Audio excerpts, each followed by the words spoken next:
클라이브 스테이플 루이스, 흔히 C.S. 루이스라고 부르는 영국인 기독교 사상가가 있었습니다. 영국 옥스퍼드 대학을 영문학부 수석으로 졸업을 하고 같은 대학에서 30년 동안 교수로 학생들을 가르쳤으며 케임브리지 대학에서도 교수로 섬겼습니다. 기독교 집안에서 태어났지만 청소년기엔 완고한 무신론자였는데 1929년 회심한 이후로 치밀하고 논리적인 문체로 수많은 저서들을 세상에 남겼습니다. 미국의 시사주간지 타임은 그를 표지인물로 다루면서 20세기 최고의 기독교 사상가라고 불렀고, 세계적인 복음 설교자였던 빌리 그레이엄 목사가 창간한 잡지 크리스처니티 투데이는 C.S. 루이스를 가리켜서 지난 40년 동안 미국 복음주의에 가장 큰 영향을 끼친 저술가로 평가했습니다. 이 C.S. 루이스가 지난 1940년도에 고통의 문제, The Problem of Pain이라고 하는 책을 발간을 했는데 이 책의 내용 가운데 일부를 여러분께 소개해드리겠습니다. 하나님은 쾌락 속에서 우리에게 속삭이시고 양심 속에서 말씀하시며 고통 속에서 소리치십니다. 고통은 귀먹은 세상을 불러 깨우는 하나님의 메가폰입니다. 악하면서도 행복한 사람은 자신의 행위가 무언가 들어맞지 않는다는 사실, 자신이 우주의 법칙을 따르지 않고 있다는 사실을 조금도 눈치채지 못합니다. 하나님은 우리가 기쁠 때나 고통 가운데 있을 때나 항상 우리에게 말씀하고 계시는데도 불구하고 하나님이 말씀하시는 음성을 듣지 못하는 세상을 향해 하나님은 양심을 통해 삶의 고통을 통해 그들에게 메가폰으로 소리치신다는 것입니다.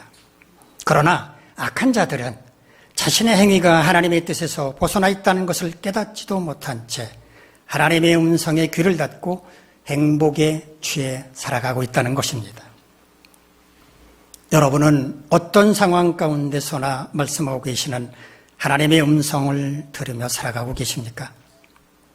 어떤 분은 하나님이 어떻게 사람에게 말씀하신단 말이냐고, 나는 하나님이 말씀하시는 음성을 들어본 적이 없다고 그렇게 말하는 사람을 보면 믿을 수가 없겠더라고 말하는 사람도 있을 것이고, 어떤 분은 어떻게 해야 그 하나님의 음성을 들을 수 있겠는지 그 방법을 알고 싶다고 말씀할 분도 계실 겁니다.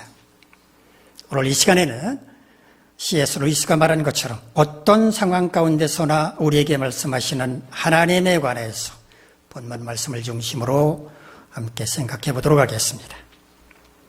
오늘 본문은 에스겔 선지자가 하나님의 명령에 따라 자신의 행함을 통해 하나님의 말씀을 나타내 보여주는 이야기인데요. 감독이신 하나님께서 배우인 에스겔에게 명령을 하신 것이다. 에스겔은 하나님의 지시에 따라서 연기를 한 것이다 라고 볼 수 있습니다. 어떤 내용인지 우리 본문 1절에서 3절까지 말씀 화면을 보면서 한번 같이 읽겠습니다. 시작. 너 인자야, 토판을 가져다가 그것을 네 앞에 놓고 한 성읍 곧 예루살렘을 그 위에 그리고 그 성읍을 에워싸되 그것을 향하여 사다리를 세우고 그것을 향하여 흙으로 언덕을 쌓고 그것을 향하여 진을 치고 그것을 향하여 공성패를 둘러 세우고 또 철판을 가져다가 너와 성읍 사이에 두어 철벽을 삼고 성을 보호하는 것처럼 에워싸라. 이것이 이스라엘 족속에게 징조가 되리라. 토판이라고 우리 말로 번역한 이브리어는요, 르베나흐란 말인데 굽지 않은 마른 벽돌 혹은 평평한 돌판을 의미합니다. 요즘은 흙으로 벽돌을 만든 다음에 그걸 불에 구워서 사용을 하죠. 그래야 오래가기 때문에. 그런데 이렇게 구운 벽돌 위에는 글자를 쓰거나 그림을 그리기 어렵습니다.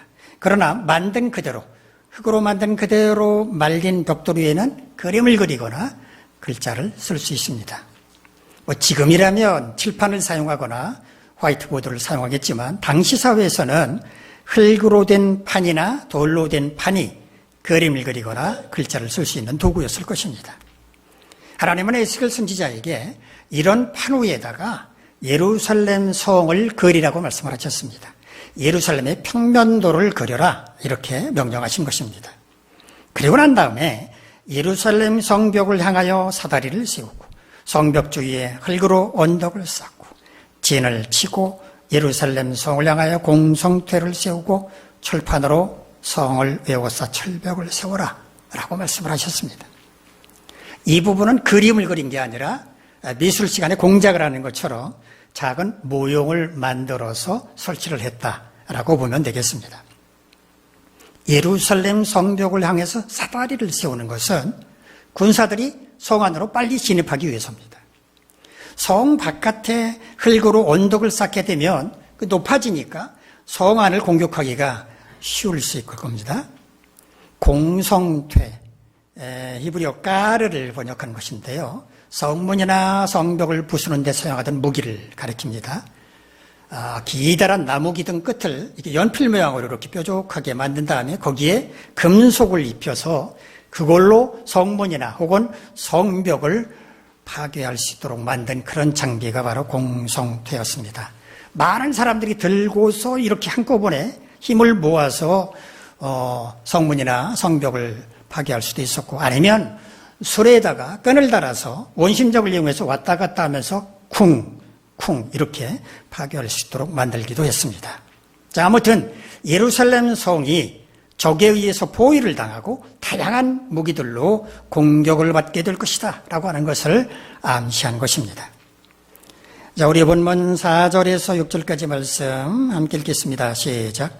너는 또 왼쪽으로 누워 이스라엘 족속의 죄악을 짊어지되 내가 눕는 날수대로 그 죄악을 담당할지니라. 내가 그들의 범죄한 횟수대로 내게 날수를 정하였노니 곧 390일이니라.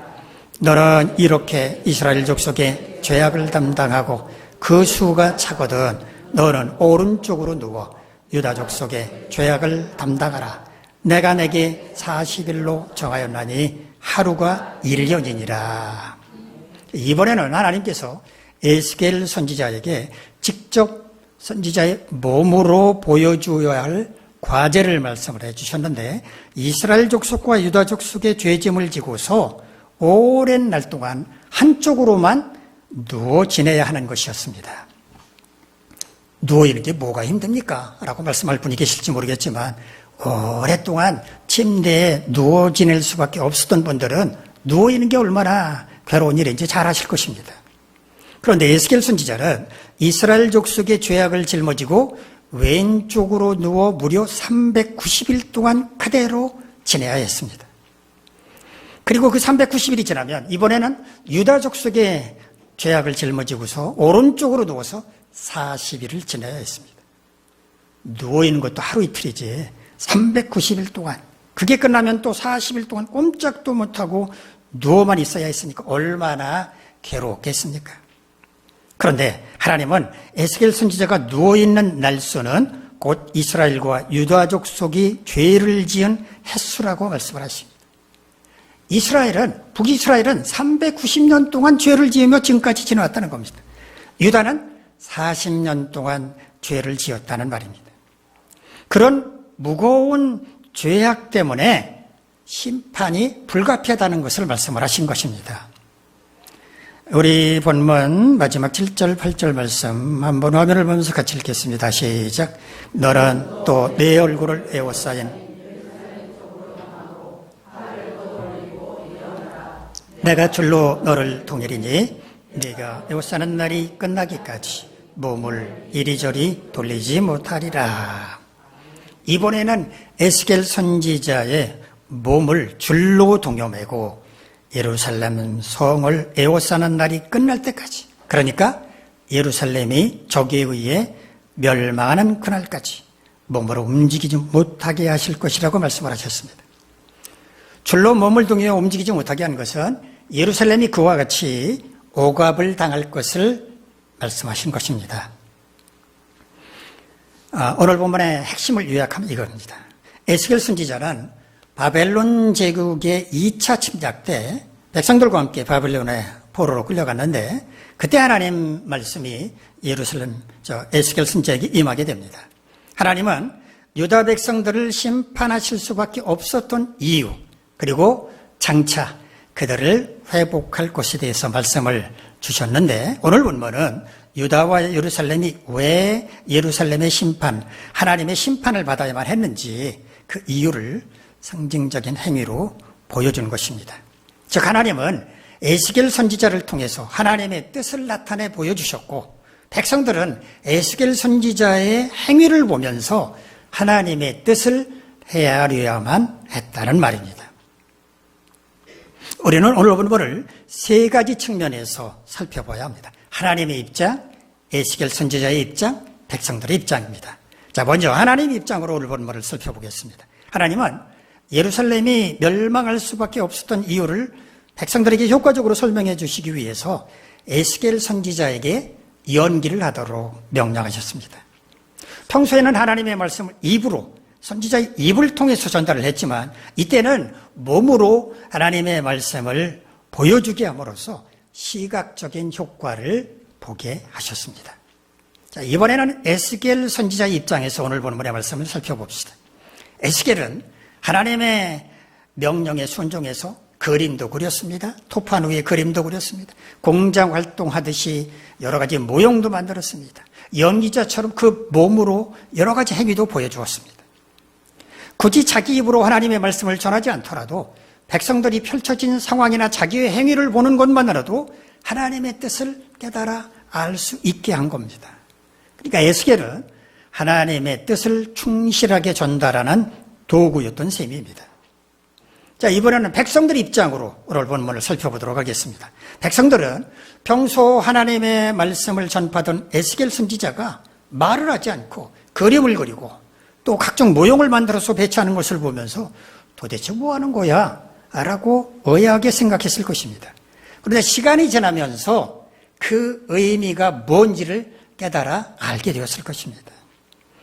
말하는 것을 들을 때보다 훨씬 더 강렬한 인상을 주었고, 하나님께서 말씀하시려는 말을 분명하게 더 잘 이해할 수 있게 되었을 것입니다. 그렇다면 하나님은 오늘 본문의 말씀을 통해서 오늘 이 시대를 살아가는 우리에게 어떤 교훈을 주시려는 것일까요?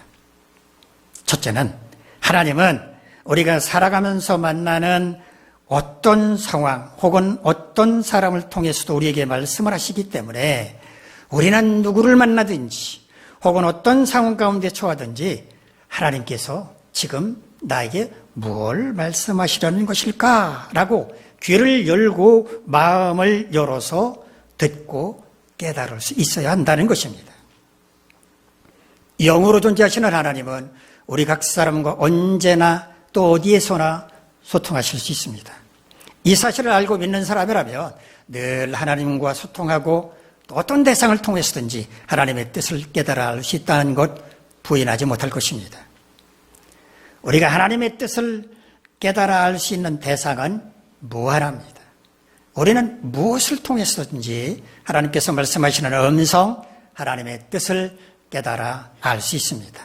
첫 번째, 우리는 기록된 하나님의 말씀을 읽고 묵상할 때 하나님의 뜻을 깨달아 알 수 있습니다. 평상시에 수도 없이 읽었던 말씀인데 어느 날 어떤 말씀이 도드라져서 크게 눈에 들어온다거나 아니면 아예 그 말씀이 마음 깊은 곳을 쿡쿡 찌르는 것 같을 때 하나님께서 바로 그 말씀을 우리에게 주시는 것입니다. 그 말씀을 통해서 우리가 깨닫기를 바라시는 것입니다. 두 번째, 우리가 강단에서 선포되는 말씀을 들을 때 하나님께서 강력하게 역사하시기도 하십니다. 그 말씀이 바로 나에게 하시는 말씀으로 들리는 것입니다. 선포되는 말씀이 자신에게 하는 말씀처럼 들린다고 하는 것은 하나님의 특별한 은혜가 아닐 수 없습니다. 자, 사실은 말씀을 듣는 모든 분들이 이래야 합니다. 이래야 마땅합니다. 그런데 마음의 문이 닫혀 있다거나 선입견 때문에 혹은 우둔해서 그저 선포되는 그 말씀이 졸리는 말씀으로 들리는 경우가 대부분입니다. 이런 사람, 말씀을 아무 의미도 없이 듣는 사람은 깨달음을 얻을 가능성은 희박합니다. 하지만 선포되는 말씀이 자기 마음에 와서 박히고 잠자던 자신의 영혼을 흔들어 깨운다면 그건 하나님의 놀라운 역사입니다. 그런데 똑같은 말씀도 왜곡해서 받아들이는 사람이 있습니다. 하나님은 그 말씀을 통해서 자기 잘못을 깨우쳐 주려고 하는데 그 말씀을 듣는 사람은 그걸 설교자의 말로 받아들이는 것입니다.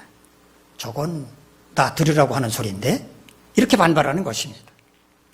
만약 어떤 말씀이 그의 말씀을 건드려서 아프게 했다면 그건 하나님께서 설교자를 통해서 그렇게 하신 것인데 설교자 탓을 한다면 얼마나 어리석은 일입니까? 그런 사람은 깨달음을 얻지 못합니다. 어떤 말씀을 통해서 그가 아픔을 느꼈다면 바로 그 부분이 자신이 깨달아야 할 자신의 잘못이라고 하는 의미입니다. 그런데 왜 나를 아프게 하느냐면서 설교자를 원망한다면 그 사람은 잘못을 고칠 의지가 없는 것입니다. 안타깝지만 이런 사람은 평생 깨닫지 못합니다. 세 번째, 하나님은 자연현상을 통해서도 말씀을 하십니다. 예를 들면 지진, 기근, 홍수, 해일 등을 통해서도 탐욕으로 가득한 이 시대 그리고 이 세상 사람들을 향해서 말씀을 주실 때도 있습니다. 네 번째, 하나님은 어떤 사고를 통해서도 말씀을 하십니다. 갑자기 어떤 사고를 당했다면 고통스럽기 짝이 없겠지만 그런 사고를 통해서 하나님은 뭔가를 말씀하실 수도 있습니다. 다섯 번째, 때로 하나님은 주변 사람들이 하는 말을 통해서도 하나님의 뜻을 알려주실 때도 있습니다. 어떤 일에 대해서 어떻게 결정을 해야 할지 고민하고 있을 때 누군가가 하는 말을 통해서 힌트를 얻을 수도 있습니다. 하나님께서 그 사람을 통해 말씀하시는 것입니다. 이처럼 하나님은 다양한 대상을 통해서 우리에게 말씀을 하시는데 이런 대상을 통해서 하나님의 뜻을 깨닫기 위해서는 우리의 영적인 민감성이 뛰어나야 합니다. 영적인 민감성이란 우리 안에 성령이 충만함으로 영적인 변화를 잘 깨달아 아는 것을 가리킵니다. 무뎌진 칼로 뭔가를 자르려고 하면 힘들죠. 잘 잘리지 않습니다. 그런데 칼을 날카롭게 겨려서 잘 갈아서 자르게 되면 힘들지 않고 쉽게 자랄 수 있습니다. 똑같은 이치입니다. 영적으로 무딘 사람은 하나님께서 어떤 대상을 통해 별의별 말씀을 하신다고 하더라도 그 말씀을 듣지도 못하고 깨닫지도 못합니다. 그러나 영적으로 민감한 사람은 금방 깨닫습니다. 그러면 어떻게 해야 영적인 민감성이 높아질 수 있을까요? 기도하고 말씀을 묵상함으로 늘 주님과 동행하면 됩니다. 우리 마음의 창문이 깨끗하고 투명할 때는 언제나 주님을 분명하게 바라볼 수 있지만 우리의 마음의 창문이 죄악에 때로 얼룩져 있으면 덕지덕지 때가 끼어 있으면 그럴 수 없지 않습니까? 그러므로 우리는 매일 기도하고 말씀을 묵상함으로써 마음의 창문을 깨끗하고 투명하게 잘 닦아야 합니다. 그럴 때 우리의 영적인 민감성은 높아질 것입니다. 여러분 모두 영적인 민감성이 뛰어나서 어떤 상황에서나 하나님의 뜻을 깨달아 할 수 있기를 간절히 바랍니다. 두 번째, 하나님의 뜻을 깨달았다고 가정을 해봅시다. 하나님의 뜻을 깨달았다면 이제 그 뜻대로 행하는데 주저하지 말고 즉시 실행에 옮겨야 한다는 것입니다. 하나님의 뜻을 깨닫는 것도 중요하지만 그보다 더 중요한 것이 있습니다. 깨달은 하나님의 뜻대로 행하는 것입니다. 하지만 하나님의 뜻대로 행하는 것은 쉽지가 않습니다. 에스겔 선지자의 경우를 살펴보더라도 하나님의 명령대로 행하는 것이 얼마나 어려운지 알 수 있습니다. 왼쪽으로 누워서 390일을 지내고 오른쪽으로 누워서 40일을 보내는 게 그게 쉬운 일입니까? 온몸을 줄로 꽁꽁 동여맨 채 예루살렘 성이 함락될 때까지 꼼짝도 못하고 지나는 게 보통 일입니까? 그러나 우리가 하나님의 뜻대로 행하지 않는다면 하나님이 원하는 삶을 살 수도 없고 하나님의 기쁨이 될 수도 없습니다. 열왕기상 15장에는 남유다 왕국의 아사 왕에 대한 이야기가 소개되고 있습니다. 아사 왕의 족보를 소개해드리면 솔로몬의 아들은 르호보암이죠. 르호보암이 솔로몬의 뒤를 이어서 왕위를 이었습니다. 이 르호보암의 아들은 아비암이었습니다. 르호보암의 뒤를 이어서 아비암이 왕이 됐는데 이 아비암의 아들이 아사 왕이었습니다. 아시는 것처럼 솔로몬 왕은 이방 여러 나라들로부터 여인들을 데려왔습니다. 왕궁으로, 왕비로, 후궁으로 데려왔습니다. 근데 솔로몬의 나이가 들어서 늙게 되자 이 여인들에게 마음을 빼앗겨서 이방 신들을 따르게 함으로써 하나님을 떠나게 됩니다.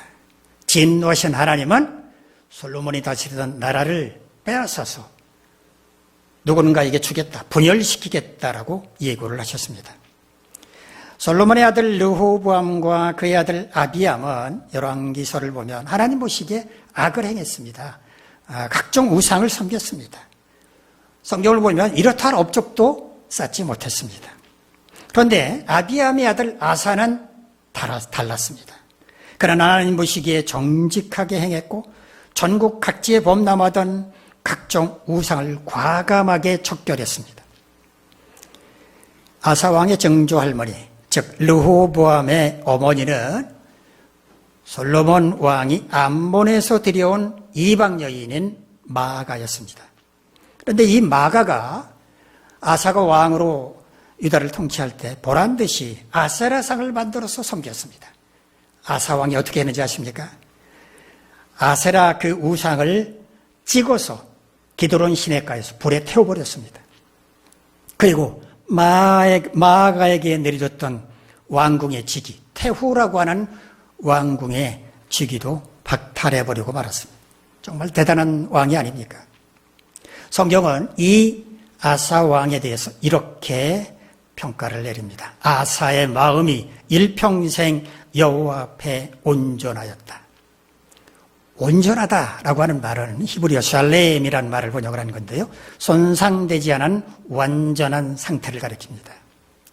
하나님을 두려워하는 마음, 하나님을 사랑하는 마음, 하나님께 순종하려는 마음, 하나님께 충성하려는 마음이 왕의 자리에 오른 첫날부터 마지막 순간까지 조금도 변치 않고 그대로였다라는 말입니다. 하나님께서 우리에게 바라시는 것은 바로 이것입니다. 하나님 앞에서 언제나 변함없는 온전한 마음입니다.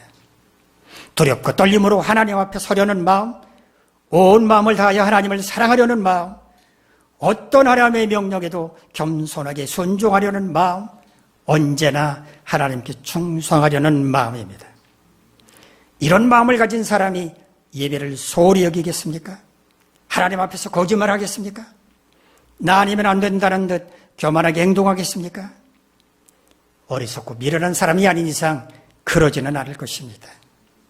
하나님은 우리 마음대로 조종할 수 있는 분이 아니기 때문입니다. 하나님의 뜻을 깨닫고 그 뜻대로 행하려면 용기가 필요합니다. 우리는 이것을 가리켜 실천력이라고 부릅니다. 실천력이 없으면 아무것도 할 수 없습니다.